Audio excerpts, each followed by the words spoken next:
I'd like to introduce everyone to Tim, GW4VXE, who's kindly offered to give us a talk today titled Further Adventures at VHF, which should be very interesting for everybody. I think everyone's quite keen on VHF at the moment, especially with the state that the HF bands have been in. These last couple of days, they've not been great. So I'll pass it over to you, Tim. You can give us an introduction. Yeah, thanks, Owen, and hi everybody. Nice to see you all. Thank you for inviting me. So let's get the technical difficulties over if we're going to have any. So I say allow to share window. Yeah, we'll do that. We don't want to share that window. I don't know. You don't want to see yourselves, honestly. Let's stop that. Right. Start screen sharing. Right. Allow to share a screen, I think we'll go with. And then, with luck,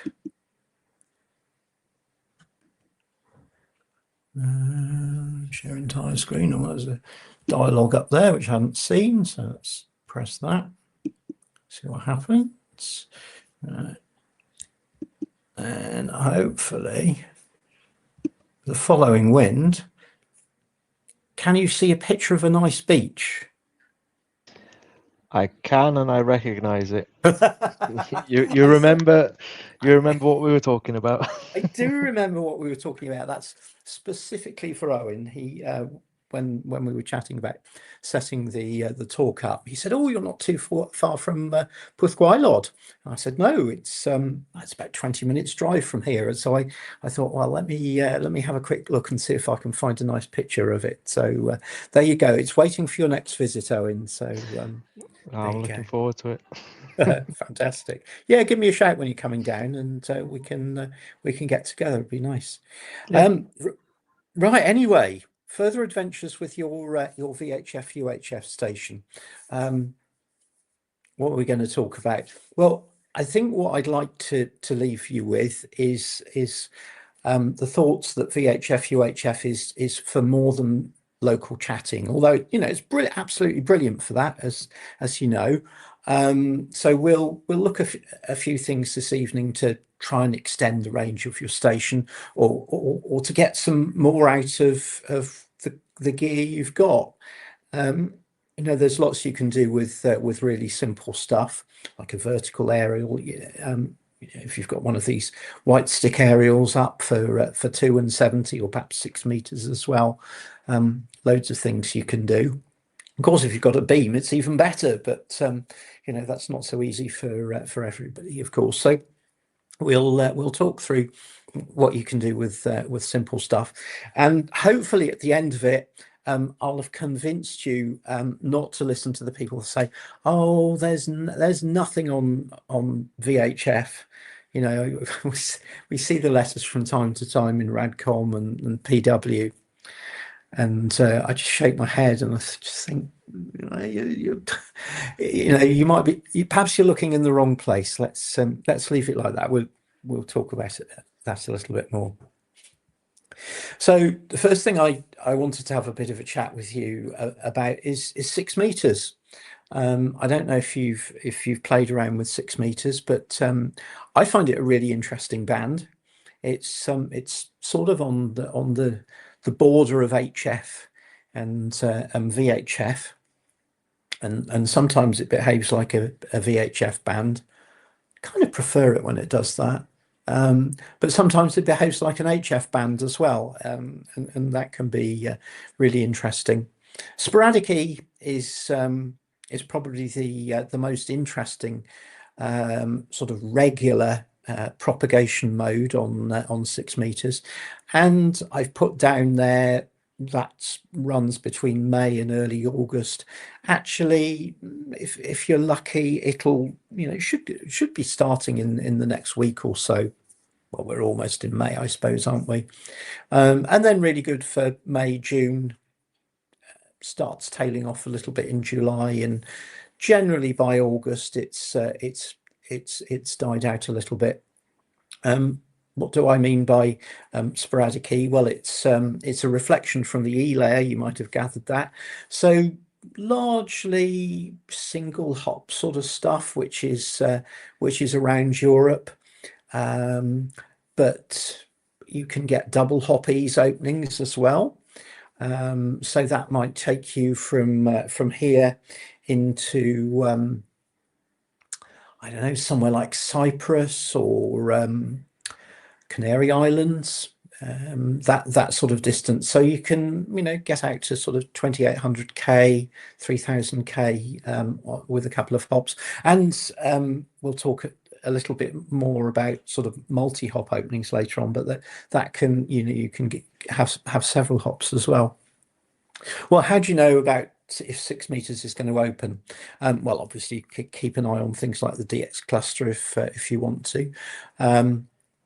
But if you've got 27 or 28 megs around, actually particularly 27 megahertz, fantastic sporadic E indicator, because of course there's much more activity in Europe on 27 megs than there is on 28 megs, which, to our shame.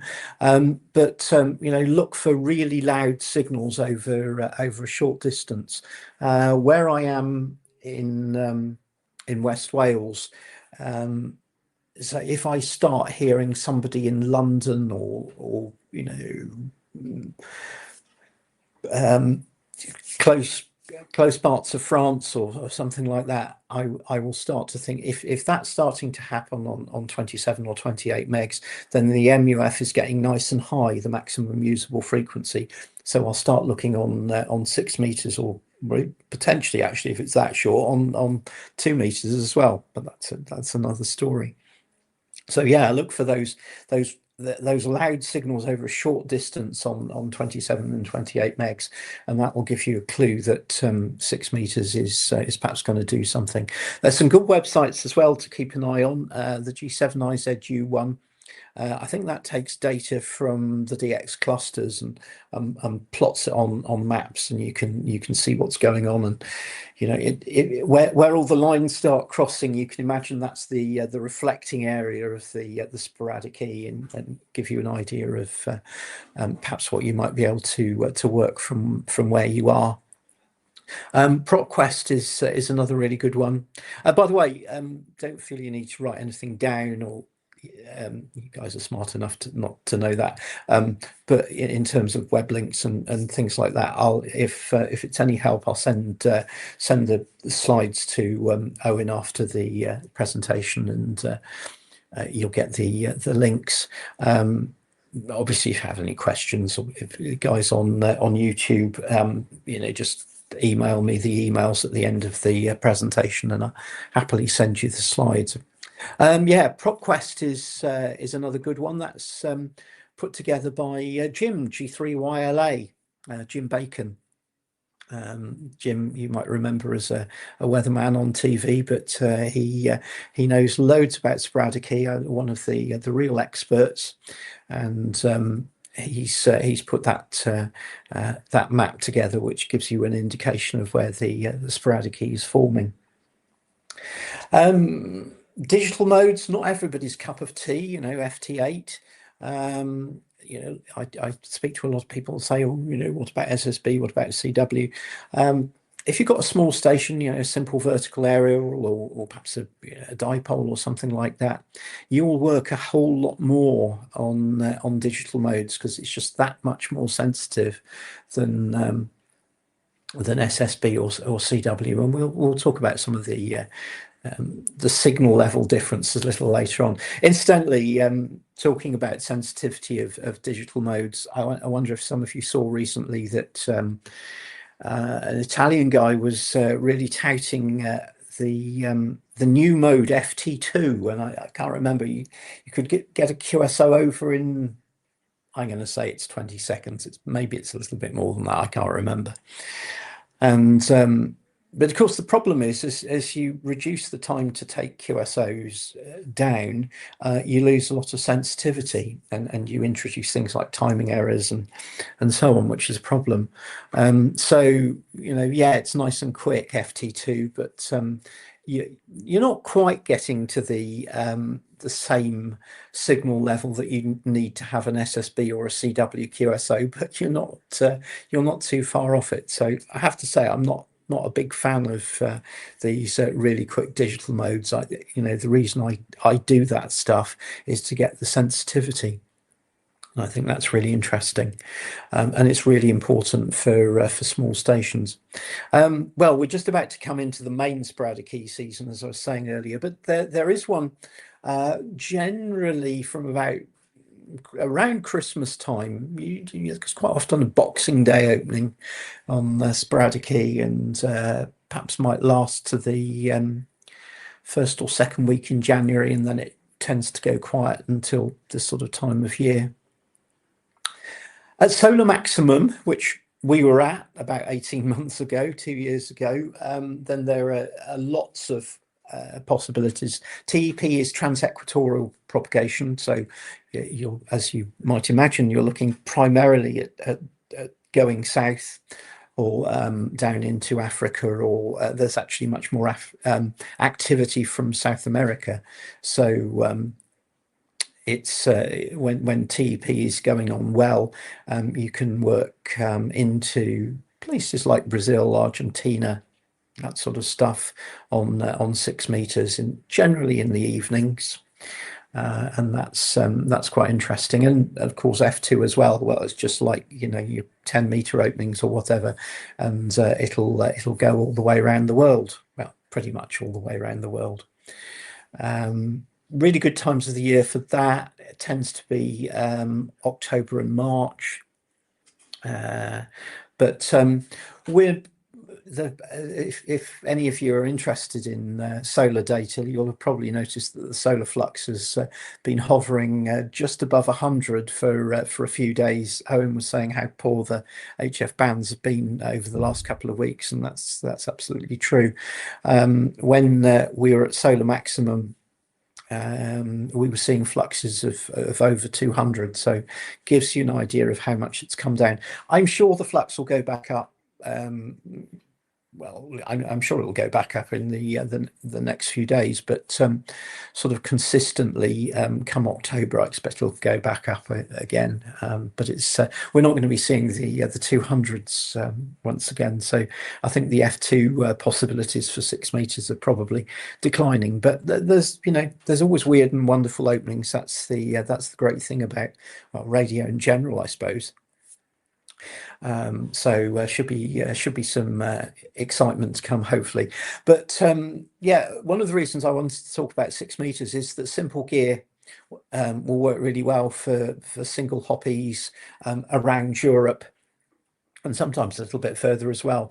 So if you've got something like 50 or 100 watts from a, I don't know, IC 7300 or a FT 710 or a FTDX 10 or something like that, all those sorts of rigs, they've all got 6 meters. They'll all do 100 watts.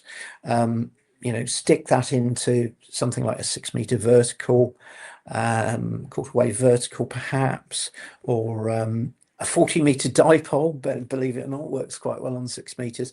You can have some decent QSOs. So with the sporadic E season coming up, do think about that. If you haven't played with 6 meters, it's good fun. Right. The summer season, yeah. So interestingly, there's a sort of loose negative connection between the solar cycle and sporadic E. Mate of mine called it an old wives' tale that there was a connection, but he's being unfair. There is a connection. I talked to Jim G3YLA about it, and Jim's take on it was there's a loose connection. But what do I mean by that? Well, what I mean is that when the solar cycle's at its maximum, the sporadic E seems to be generally poorer. Why is that? Jim's suggestion was that sporadic E likes a fairly settled geomagnetic field to allow it to form, and at solar maximum something that really interested me this year, or over the cycle, having had the opportunity to listen to a lot more openings and a lot more days sort of consistently, because I didn't have to go to the office every day. This cycle was that how variable the conditions were. So yes, you were at solar maximum, but some days the HF bands, of course, the VHF band 6 meters was absolutely dreadful because some sort of solar disturbance had taken place, and it just wiped everything out. And that happened much more often than I was expecting. Now that wipes out HF, but it also wipes out the ability for sporadic E to form.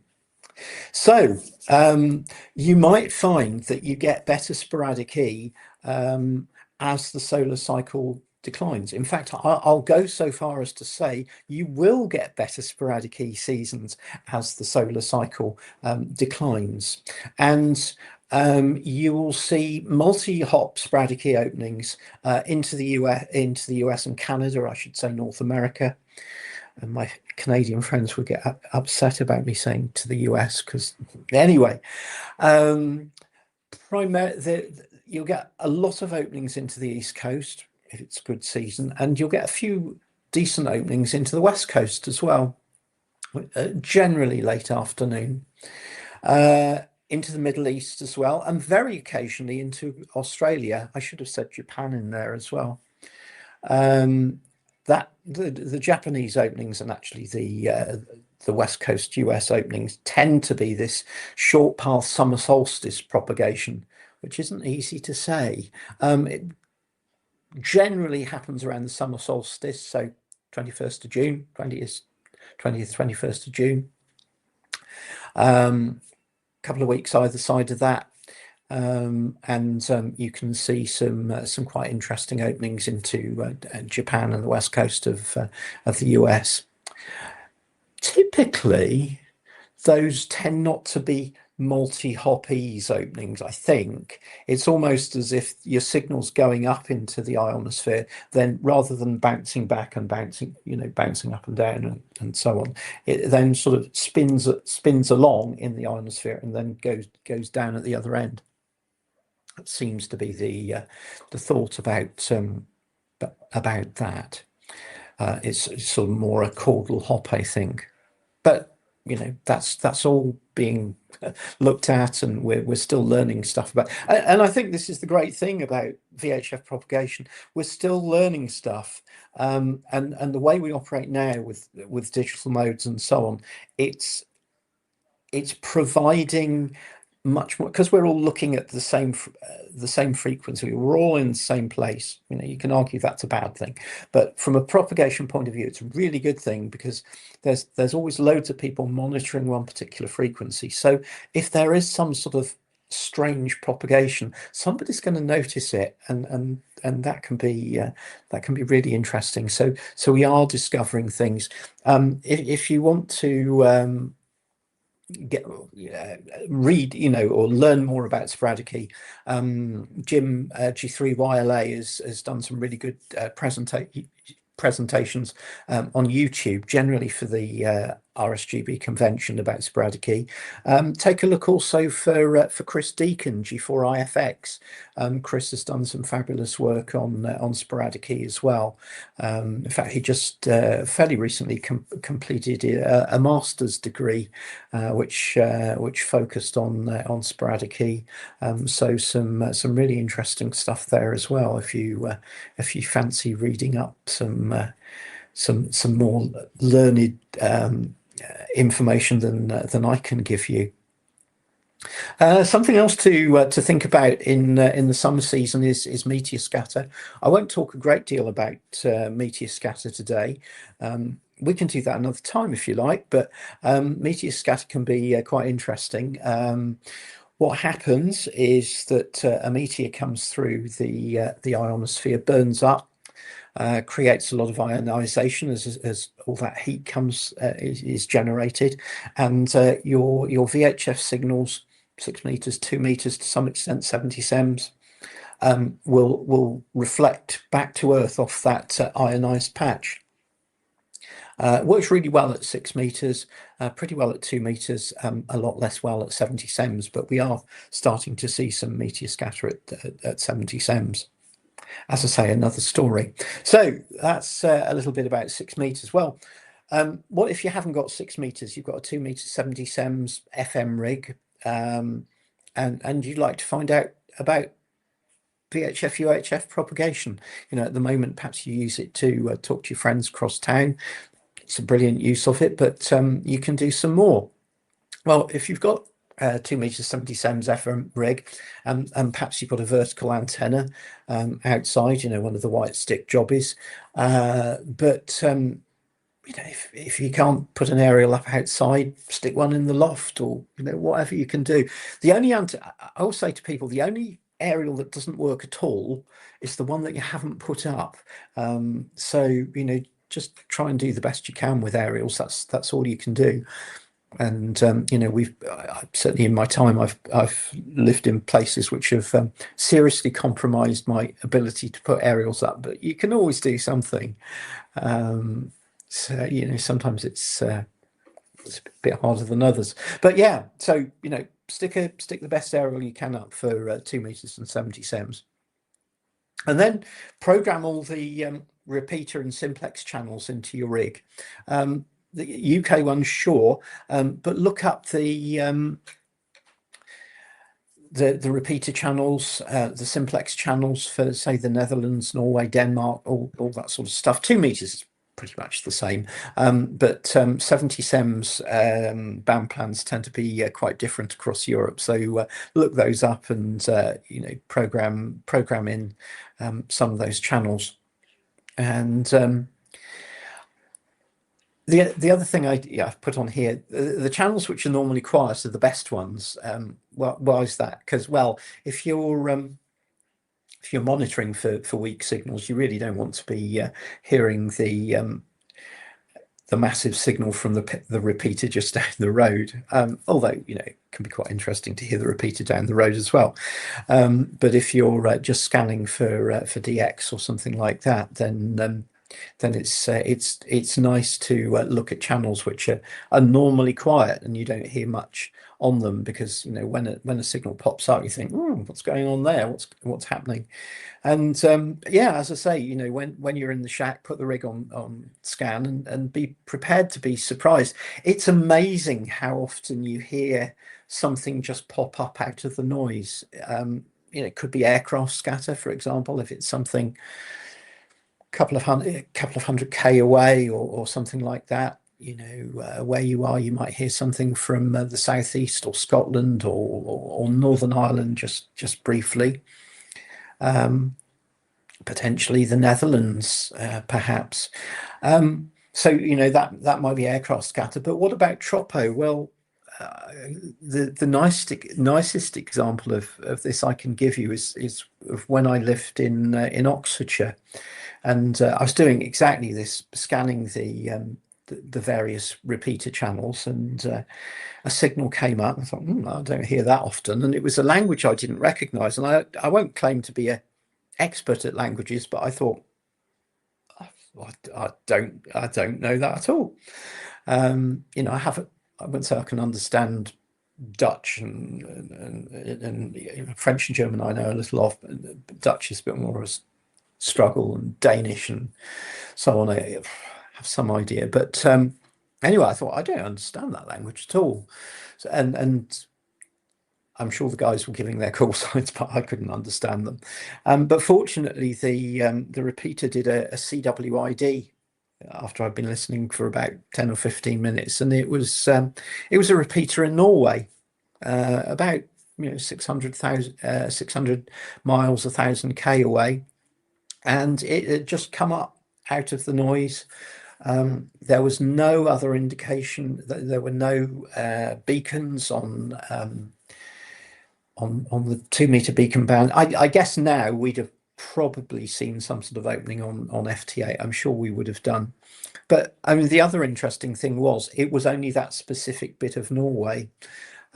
it may well have been that the repeater was in the southwestern corner of Norway, and I suspect it was quite well located. So it was probably a duct between me and the repeater site at, perhaps at quite a high level, and nothing else was getting into the duct. So it's just an example of you can hear stuff which is quite interesting. So do think about scanning quiet channels and see what you hear. It can be quite interesting.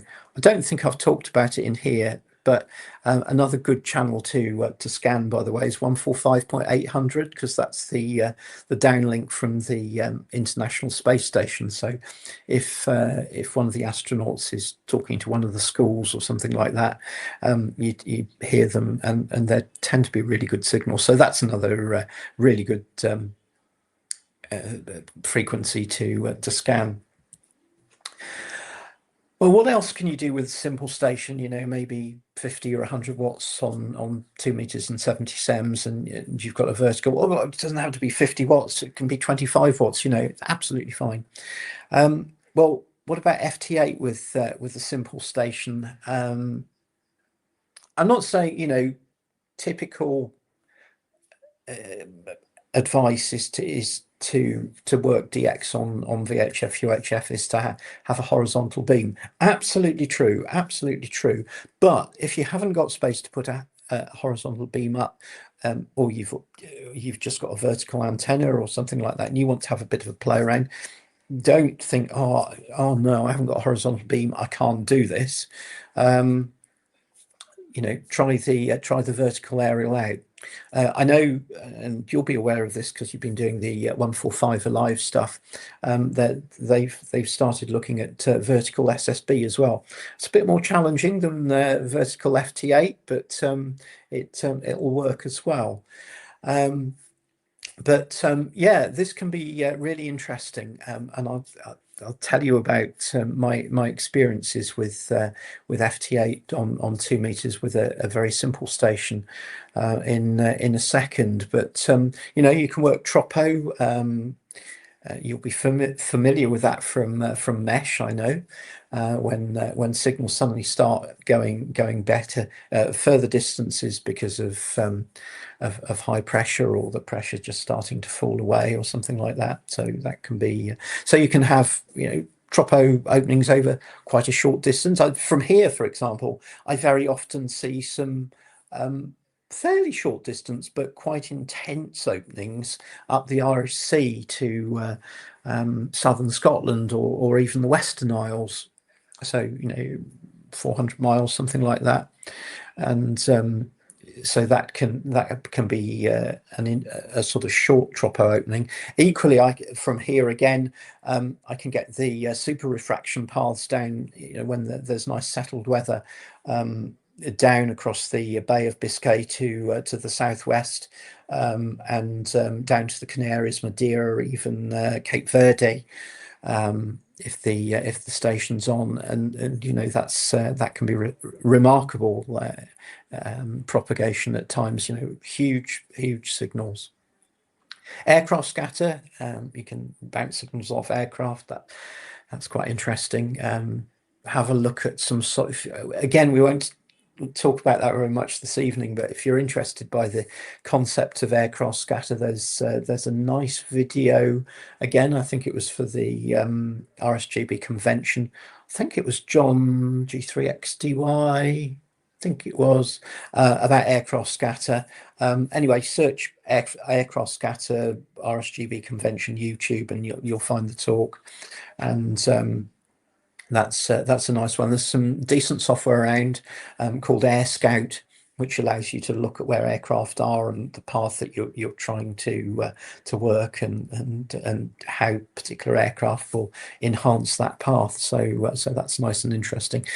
Sporadic and meteor scatter we've talked a little bit about already. Meteor scatter with a vertical on 2 meters, bit optimistic, but you will see, even if you've just got a vertical and there's a meteor reflection on FT8, you will very often, you can be monitoring, and maybe you're not hearing very much, or you're hearing local stations, people 100 miles away or something like that.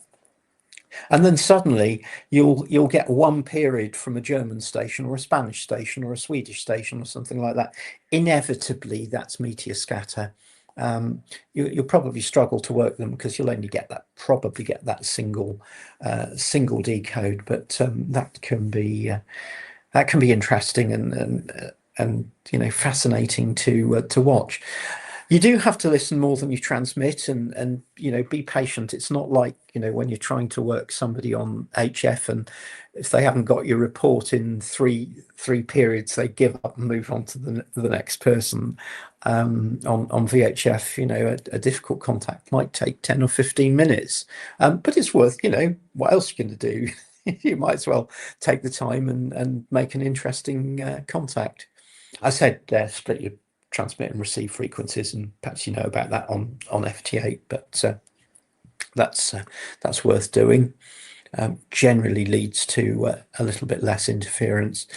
So my experience on 2 meters FT8 with a V2000, which is a white stick vertical, and 50 watts from the FT847. I lived in a reasonably decent location in Oxfordshire. It's about 100 meters above sea level, which isn't massively high, but there isn't a lot around you there. So it was a fairly decent QTH, especially looking to the east and the north, I guess.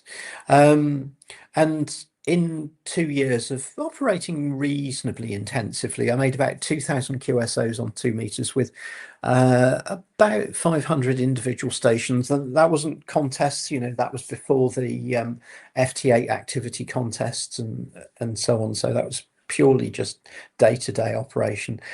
My best EX was via sporadic E into Greece.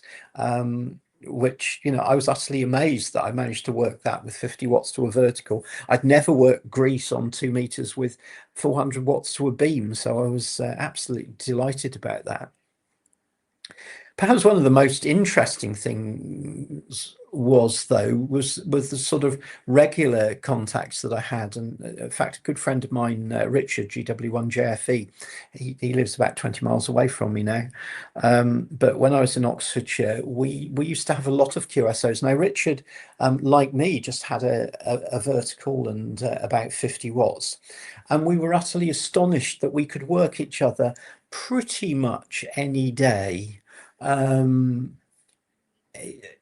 it was he's in quite a good location. I was in quite a good location, but sometimes it was aircraft scatter, sometimes it was tropo, but it was just astonishing that we could exchange signals with our very simple setups. Most of the time, on FT8, it was sort of, you could exchange sort of -18 or sometimes -21 or something like that.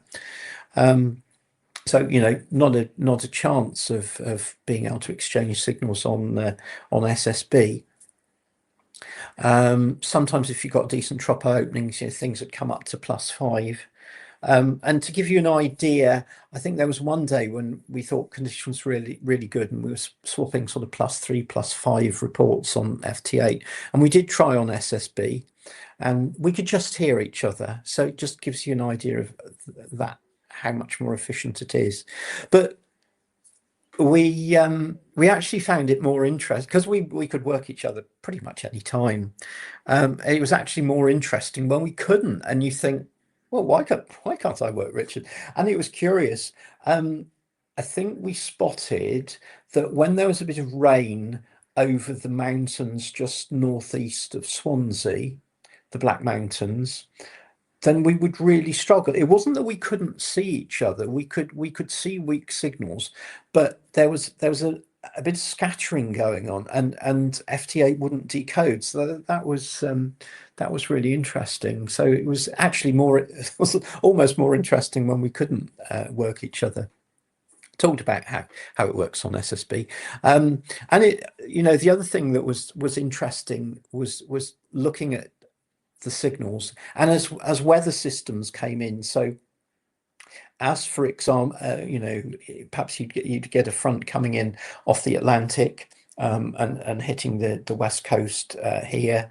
And I would very often see F6APE down in IN97 just come up for a few moments as the front came in, and then as the front passed, he would go down. And typically those openings occur as a weather front comes in.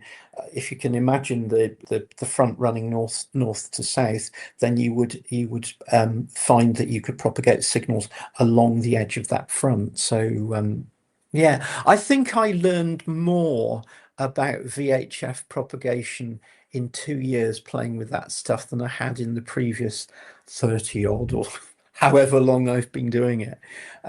So yeah, really interesting. And that gives you an idea of the geographical spread of some of the contacts. Actually, there were some squares off the map like Greece and southern Italy and so on and so forth. But you know, that's not bad for 2 meters with 50 watts to a vertical, I have to say. Really interesting. So do have a think about doing that. I said, you know, this approach works best if you're in a center of activity, which you are. You know, there's loads of people around you, but things like aircraft scatter work well. You know, please don't think I'm telling you to throw away your VHF, UHF beams. I'm not.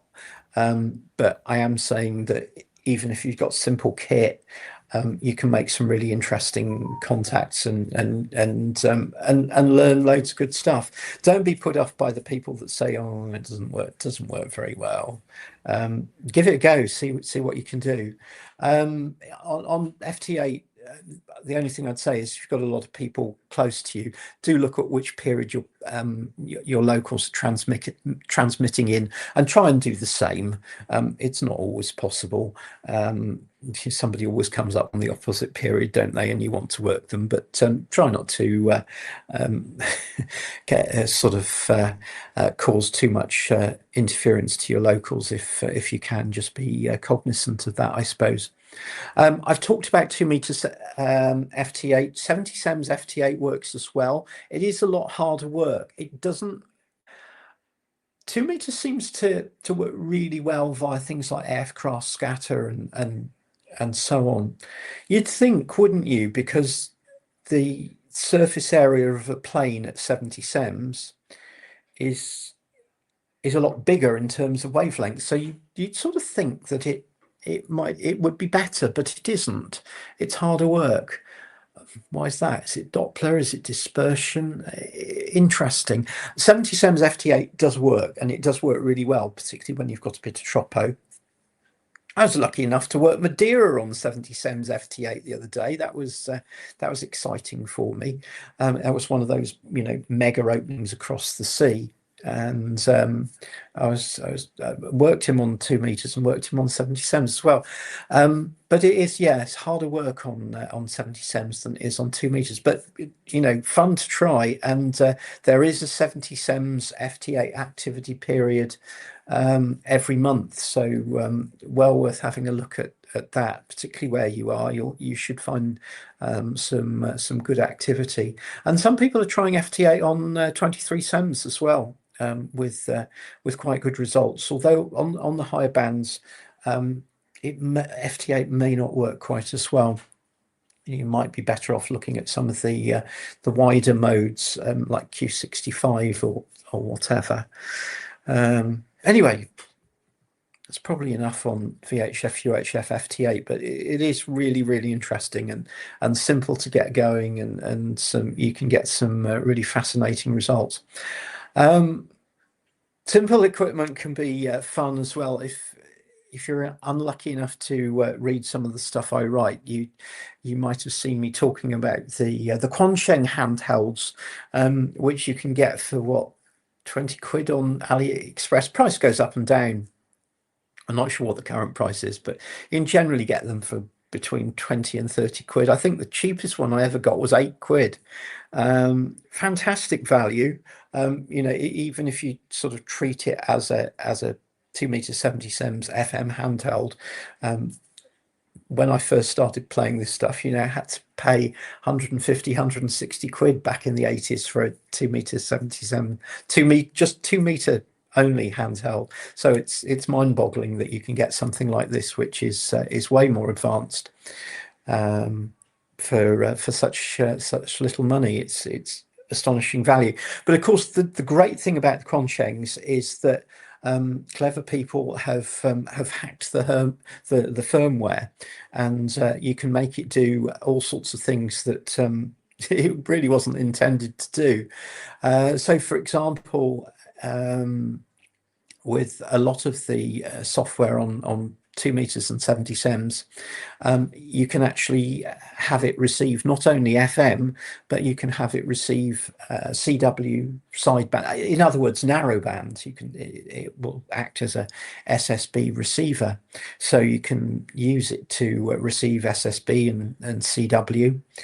You can receive FT8 on it. And you know, I do this particularly on 6 meters. You know, I might take the Consheng out, tune it to 50.313, and I've got an FT8 decoder on my phone, and I haven't got a fancy lead or anything like that. Just hold the microphone of the phone close to the speaker of the Consheng, and you're decoding FT8 on 6 meters on the beach, or where, you know, on the hill or wherever you are.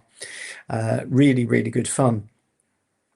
You can, most of the versions of the software, I think, you can transmit. You can't have it transmit upper sideband, but you can have it transmit double sideband, which obviously somebody with a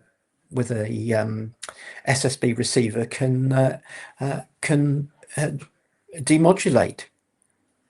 So that works really well. In fact, a friend of mine down in Cornwall, Dave, G7RAU, Dave, like me, enjoys these wonderful openings down to the southwest because we haven't got a lot in the way, and you get this bit of tropo.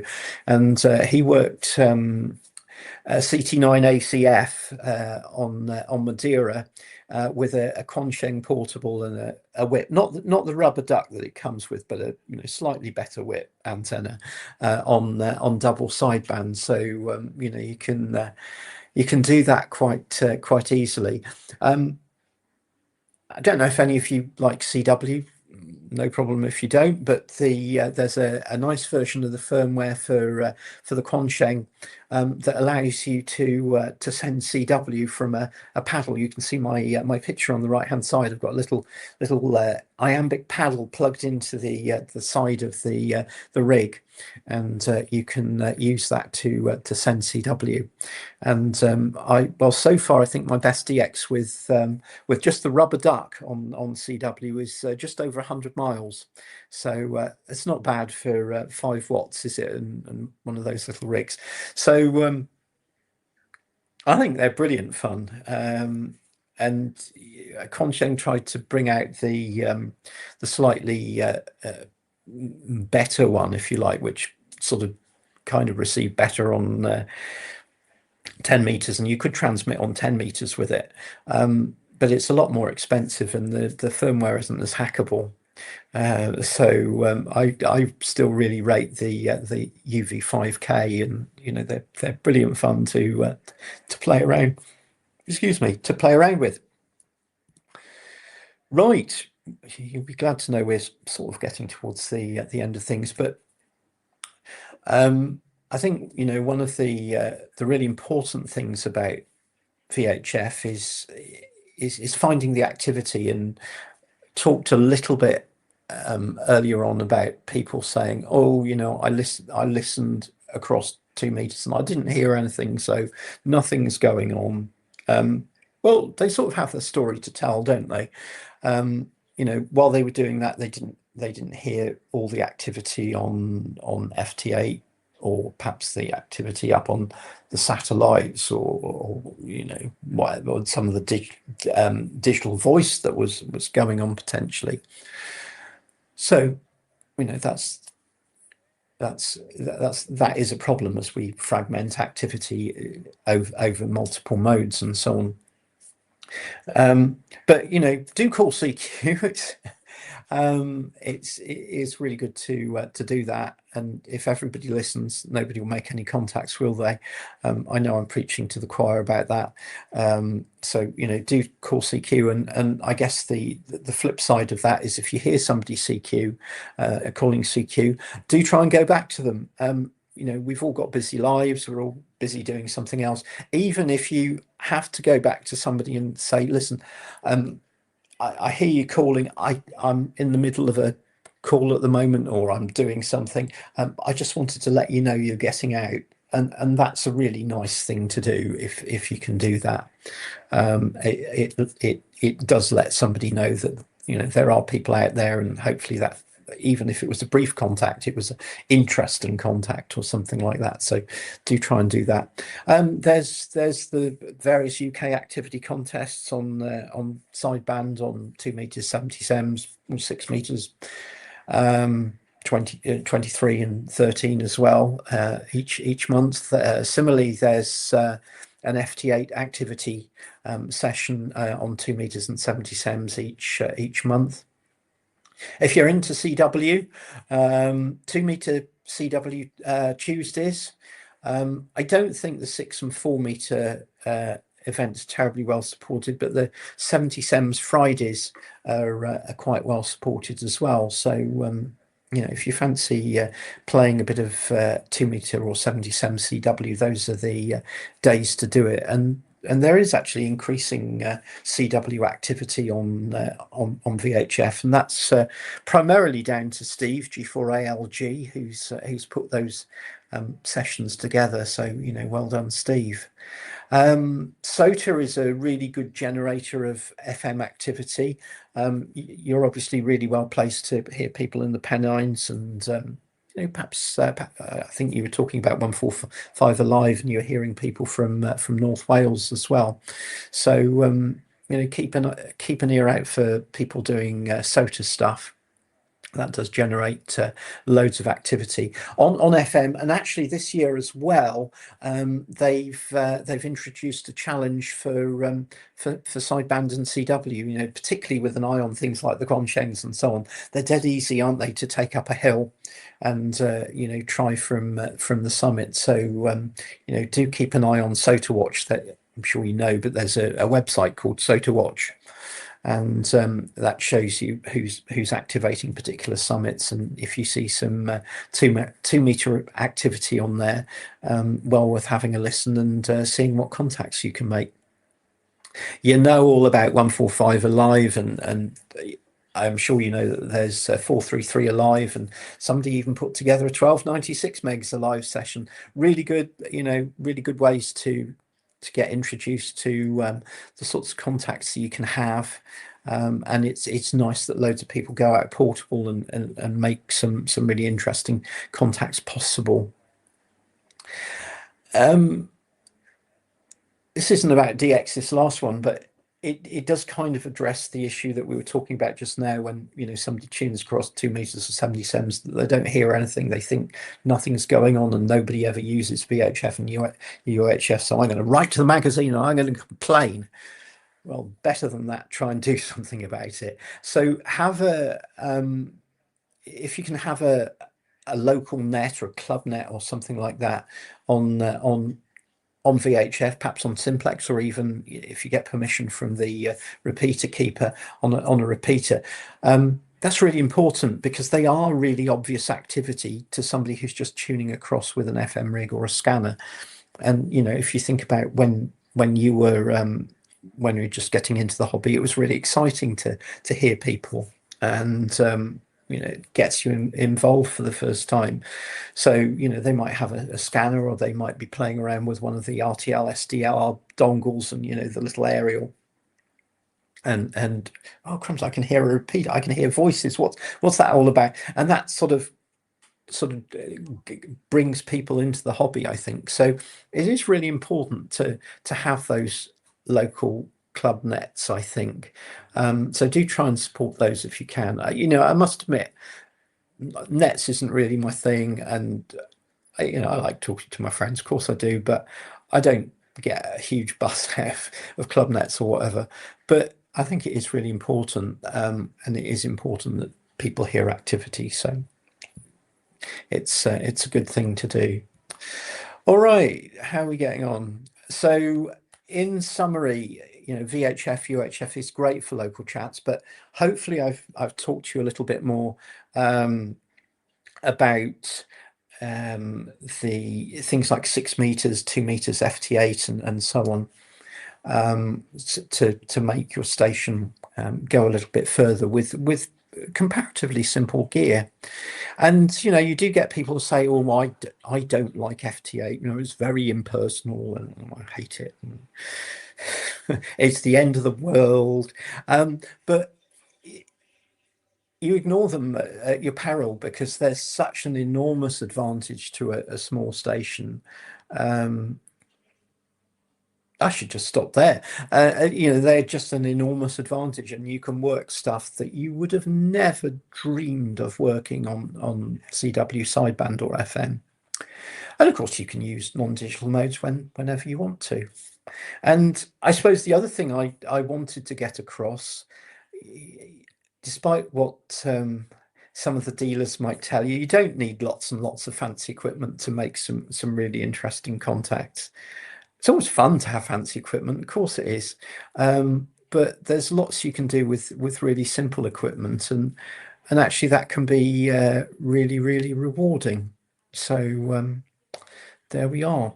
Right, I think other than that, see you on the air. If you've got any questions, I'm very happy to try and answer them now if you've got any. If you don't want to ask now or think of something later, drop me an email, GW4VXE@icloud.com. I will be delighted to hear from you.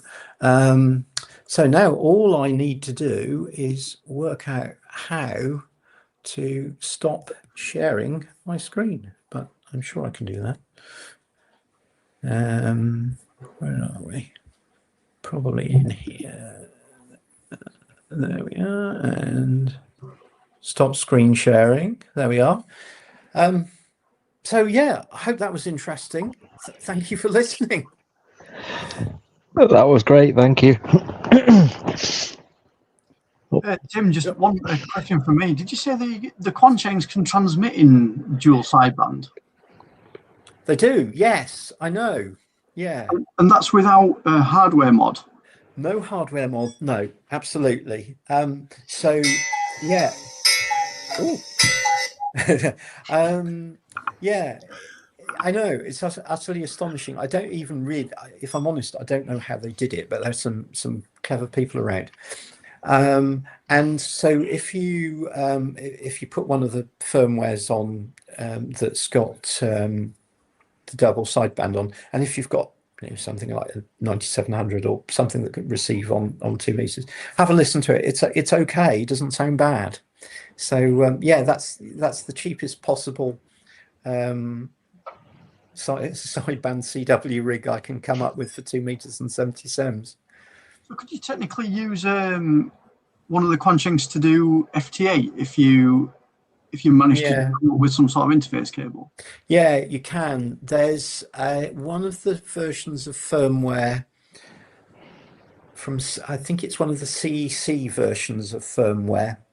They've actually built something into it. And yeah, you're right. You need some sort of interface cable. But I think they've built something into the firmware that talks to a hacked bit of software, and people have used it for FT8 and I think FT4 as well. If you manage to find out that particular version of firmware, if you can let Owen know to pass it on, if that's possible. Yeah, I think if you Google Quanchain CEC FT8, I think you'll find something. But yeah, I'll gladly dig it out and send it over. That's not a problem. It's Charlie Echo Charlie. Yeah. Right. Okay. Yeah. I'm pretty sure I'm right with that version. I think we've all played with them a bit. The old Quanchains. I'm glad. Yeah, well, I was just looking in the background, so I've got a Quanchain running the F4HWN, but it does FM, AM, or SSB receive. I think it only does FM transmit on that particular version of firmware. Okay. So yeah, I'm interested to find out what the CEC one is, if that can transmit on DSB. Well, CC certainly does. CW, does it do double sideband? I think it does, but the one that definitely does sideband is IJV. IJV. I think the Exuma ones let you transmit Yes. on Yes, it DSP does. as well. Yeah, it does. See, I even played with mine, trying to get it working for CW, and the instructions I was following at the time, many months ago now, they had you doing a hardware mod to it, where you had to remove, I think, a resistor and then bridge a wire from the socket to that pin, and I never quite got it working right. Right. Yeah, that's because what they sense a different voltage for dots and dashes. Yeah. To do the keying on, it's on the microphone socket, isn't it? I think. Yeah. So that's how they determine it. You can make up some sort of adapter lead with the resistors in line. I actually cheated and got a iambic paddle from eBay for the Quansheng. It was almost as expensive as the radio. It was a tenner, but it was a 3D printed thing, and they'd already put the resistors in, so you just plug it in and tap away. That's the line of least resistance, which I found interesting. I think as well, when I was playing with it before, it didn't. The biggest problem I had was it didn't monitor it.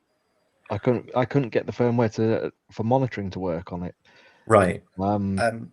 Yeah, which was very strange. The CC software, firmware, sorry, CC firmware is better for CW because you have got side tone. You've even got different iambic modes in so iambic A or iambic B or whatever, which is hilarious really, because it's pretty difficult to send on that paddle. I'll have to look into it again. Yeah. If you stick I think the CEC firmware on and grab one of those off eBay, it works really well. Yeah, I'll have to look into that again. I had a few things. Oh, you mentioned about mesh core and propagation and how it's interesting. You can see, and because there was some Tropo about a week ago, wasn't there? And I think I saw some posts on Facebook about mesh. People suddenly seeing stuff from all over the country. I mean, I think it's less common these days because with mesh core, it's kind of taken over the whole country anyway now. Yeah, but it's European now, isn't it? So we start getting Netherlands and German stations popping across the channel. But it used to be quite interesting back in the day how, I mean, in the Pennine Ham Club, there's a few people there that are very keen on VHF. And you could see on the maps on MeshCore before it got really big, you could see like the propagation, the signal sweeping around down like southeasternly where you'd be picking up more nodes. And then the next thing you'd know is that like Ken would be on the group chat there saying, "Oh, 2 meters, it's moving more southwesterly now." It's like, well, yeah, it kind of followed it around. It was quite interesting. Yeah. The day after, I mentioned before that 145 Alive, I think it was October one. We were up at Otley Shevin for that one, and we worked pretty much coast to coast on the UK with on 2 meter FM. The day after that, I was at what's it called now? A different spot that way. Right. And again, I was just out with the IC705 that day. and getting pretty much. I was getting Scotland, Wales, and even France I could hear, but they couldn't hear me. Quite a few French stations coming up with a bit of QSB on it, but it was very, very, very strong tropo going on then. I think the first time we ever spoke, Owen, was just after I'd had a QSO with Hastings or something ridiculous, wasn't it? From Bradford. Yeah. I worked the south coast of England at Hastings from a QTH in Bradford. And I think you, Owen, you caught the tail end of the conversation, then spoke to me afterwards. Yeah, I managed to catch the tail end of that. Yeah, that's good going down to Hastings from where you are. The only other thing that I had was, what about 4 meter? I didn't talk about 4 meters. 4 meter. Didn't talk about 4 meters tonight at all. Yeah, it's an interesting band. It's sort of it's obviously not halfway, but it's between 6 meters and 2 meters, and the propagation sort of tends to follow that. You do get sporadic on 4 meters. There's a good amount of activity in Europe on 4 meters now.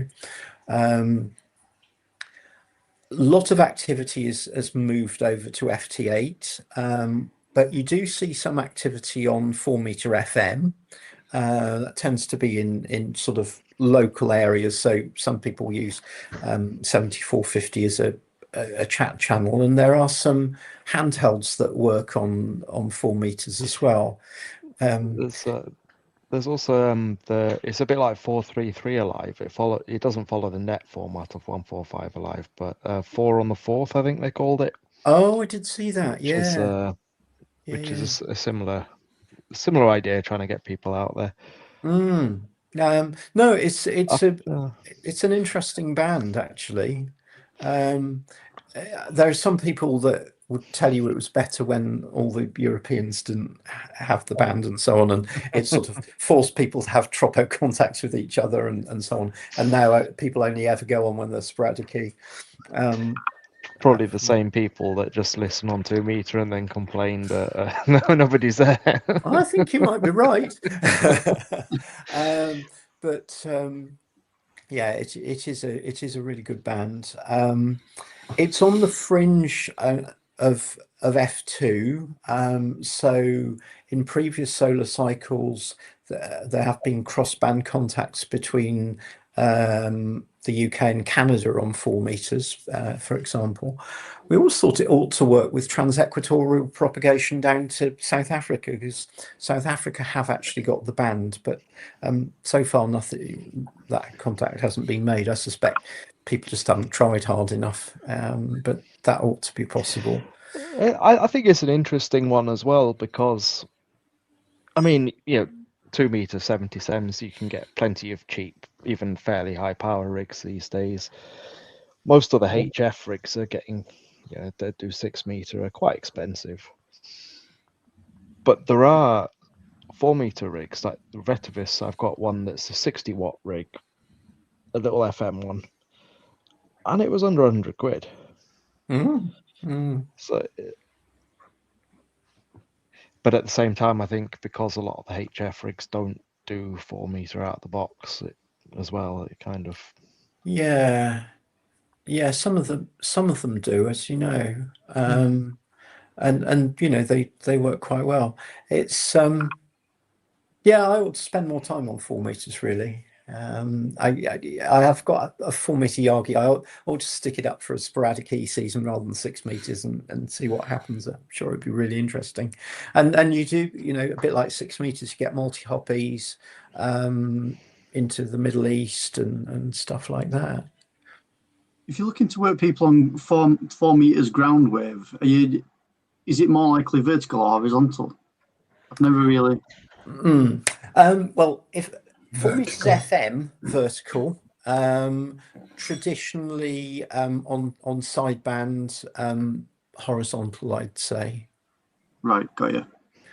As ever, whatever you've got, but in a perfect world, you probably find most people on FM would be using verticals, because there is some mobile activity on 4, and you know, there used to be a whole bunch of PMR rigs on 4-meter FM, and people have verticals for those at home. So yeah, typically.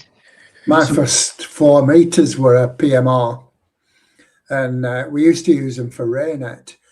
And Slovenia were my first contact on A-Wave. Oh yeah, what's his name? S51DX, something like that, I think. He's really active. Yanis. Sierra Ivan. X-ray. Ivan were my first S51DI. That's him. That's the one I was trying to think of. Yes. Yeah. No, he's I've had very him active. on sideband and all. But before everyone got transverters, it were all on FM. And then people started using transverters, and then they started with commercial rigs, didn't they? And then it opened it up to everyone, which is good. Yeah. It just changes the sort of shape of the activity, doesn't it, I guess? Yeah. It's a band that I keep meaning to spend a bit more time playing with. Yeah, it's quite. I sort of played a little bit with 4-meter handhelds, because of course they used to be used commercially and so on. And typically the handheld itself, you know, works quite well on 4 meters, but the aerial is the problem, because terrible. You know, some of them come with a rubber duck, and they're just appalling. You know, you might as well stick it on a dummy load. But if you can get a quarter wave or something like that, which, you know, is only a meter, it's not the end of the world, it starts to work quite well. It's interesting you say that, because Mike had one of those Quanshengs with him, or has one that does, I think, 4 and 6 and 10 and 2 and 70. Yeah, the Tayo Kong TK11 or whatever it's called. Yeah, that's the one that I cobbled up the flower pot for. But I used, instead of using the air choke, I used what was it now, FT2 4043 toroid. Yeah, and obviously the lengths were way out of whack. Yeah, so I should just go back to simple air chokes, I think. Yeah, I know the rig you mean. It doesn't work very well on 4 meters at all. It's not bad on 10 meters and 6 meters, as well as 2 and 70. Yeah, it's kind of bearable there, but I think I did try. It doesn't actually say it works on 4 meters in the publicity, in fairness, but obviously I did try it on 4 meters, and you know, I think on the other bands it was something like 4 or 5 watts, and it was just milliwatts on 4 meters, so it really didn't. Oh well, there we are. Is that a So Wuxen? Yeah, I know. Yeah, they're quite good. It got me thinking, because I was activating a new park on Sunday down in Murfield, and it's basically the canal, the footpath along the canal, and we got a nice little pub down there that is right on the canal. So I was thinking, with 2 of those radios, you've got what, 5 bands? Then you'd only need 3 people. You could do the whole POTA activation from the beer garden. Excellent, well done. That's the way. Yeah. I've made a flower pot up to use with that Wuxen, because the rubber duck is useless. Yeah, I found that. Yeah, the flower pot's supposed to be really good on 4 meters. Yeah. One of my experiments this year is with that I'm going to have to get out and do this year. I started it last year. It's co-phasing 2 10-meter flower pots. I made 2 flower pots of 10 meters, made the phasing harness and everything. I've got 2 of the telescopic masts, so I was going to take them out up onto the hills in the Pennine somewhere. Oh, that'd be fun. Yeah, that'd be really good. Beam it out towards America that way. Yeah, yeah, no, that sort of stuff's really interesting to do. Tim, do you do satellite work, or is that another presentation? There is indeed another presentation on satellite working. Yeah, yeah, I have done. I must admit, I haven't done any for a little while. But yeah, it's interesting. And again, you can do it with sort of fairly simple kit, which is nice. So, and I suspect, although I haven't tried it, I would have thought the Quanshengs are probably a good way to receive some of the, like RS-44 and Oscar 7, which are using SSB and CW, FT4 as well. But I would have thought they're probably a really good cheap receiver for those satellites. Haven't tried it, but I should do. Yeah. Yeah, I got one of the Arrow 2 antennas and have yet to work a satellite, but it's on the bucket list. Yeah, it's actually quite straightforward to do, and it's quite interesting. It's a really nice way of making some quite interesting contacts on the VHF bands when there's not a lot else going on and things like that. And there's quite a nice community around satellites as well. So it's quite friendly and quite interesting. And I think the other thing I really like about it is that as long as even if you live in the bottom of a valley, as long as you can see some sky, you can make some interesting contacts. Yeah. With a simple aerial. I mean, it's obviously better if you're on the top of a hill and the ground's falling at you. There's nothing around you. It does work really well, but I really like the fact that you can sort of make contacts from anywhere. So yeah, best one to start with is ISS, isn't it? I've worked that just on my V2000. Yeah, with the V2000, you'll probably find that it works really well when the satellite is between sort of the horizon and about 10 degrees. Once it gets above about 10 degrees, it starts to get a bit more iffy about whether you're receiving it or whether you're not. But yeah, if the ISS is out on the horizon, then vertical will work really well. You're right, the ISS is a good place to start, although it's probably not the best exhibition of amateur radio operating that I've ever heard in my life. It's a bit of a zoo, but sort of late night passes and so on are a bit more civilized, and it's quite interesting. I have actually spoken to an astronaut on it, which was very exciting one day. Have you got tracking stuff, Tim, or is it all? Did you do all that handheld? Handheld, yeah, handheld. All the vertical, like Dave was saying, I do more with the vertical than I actually admit to, because it's not ideal using verticals, but as long as you're careful and you know when to transmit and when not to, and what the aerial's likely to do, you can make some interesting contacts. So what do you do? Just stick the uplink in one VFO and then downlink in another VFO? Yeah, so if it's SSB and CW, I've got the FT847, which has got the sort of satellite mode. So yeah, you're absolutely right. You can transmit on one band and listen on the other. And so the IC9700 or similar rigs will do that sort of stuff. If you're talking about the ISS, some of the rigs like that have got full duplex, so going back a while, the FT8800s or 8900s, or more recently things like the FTM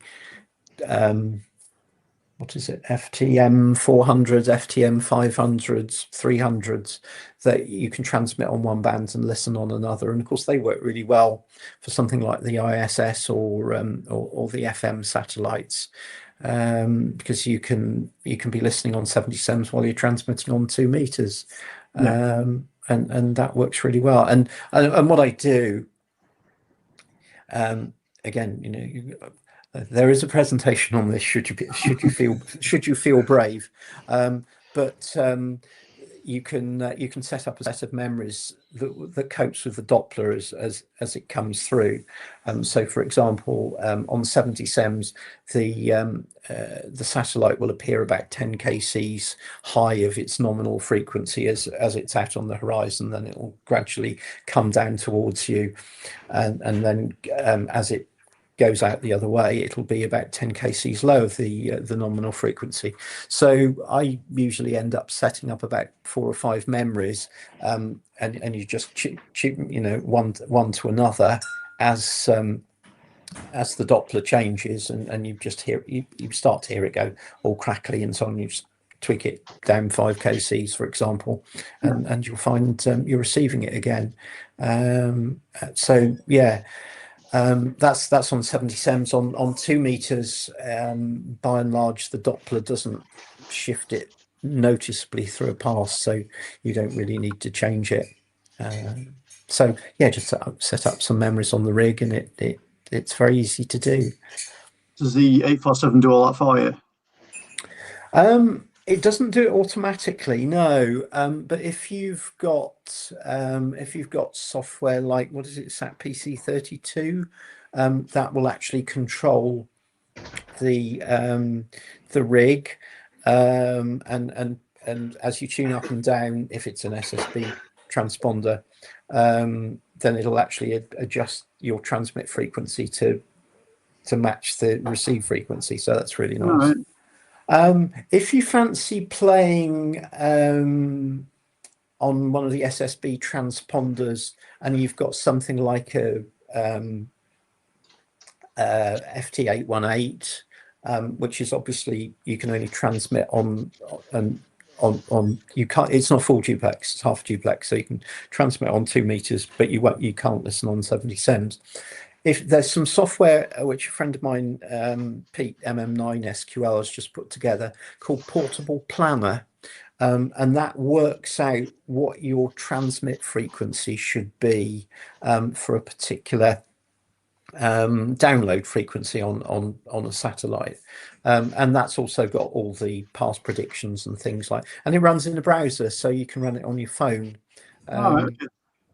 So it's a really nice piece of software. I think it's Portable Planner.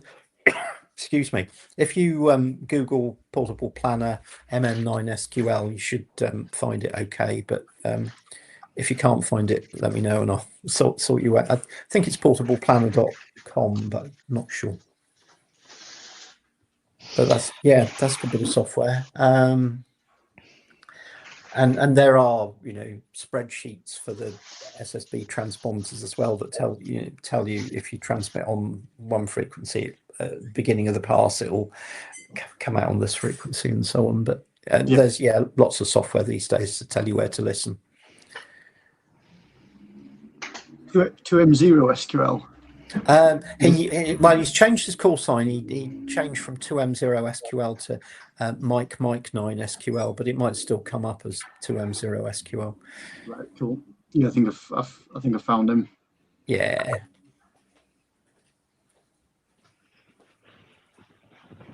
Cool. Grand. I think there's a couple of us from the club that have managed to work the ISS on APRS just with the handhelds from the garden. That's fun, yeah. I know Matt did, and I have. I don't know if anyone else has tried. No, not yet. APRS is a dark art to me. I've yet to figure it out. I'm a little surprised Matt didn't join us tonight. He must be busy, but he's quite keen on VHF and especially UHF 70 SEMS. That seems to be his favourite band. Yeah, APRS through the ISS is quite good fun as well. Yeah, and as you say, you can do it just with a rubber duck, can't you? Yeah, that's how I got here. Just stood outside here in the middle of town. Brilliant. Yeah, and if you're quick, you can sort of swap messages with people as well. But yeah, I'm not as quick typing on a handheld as I am on my phone. So. No, I'm not either.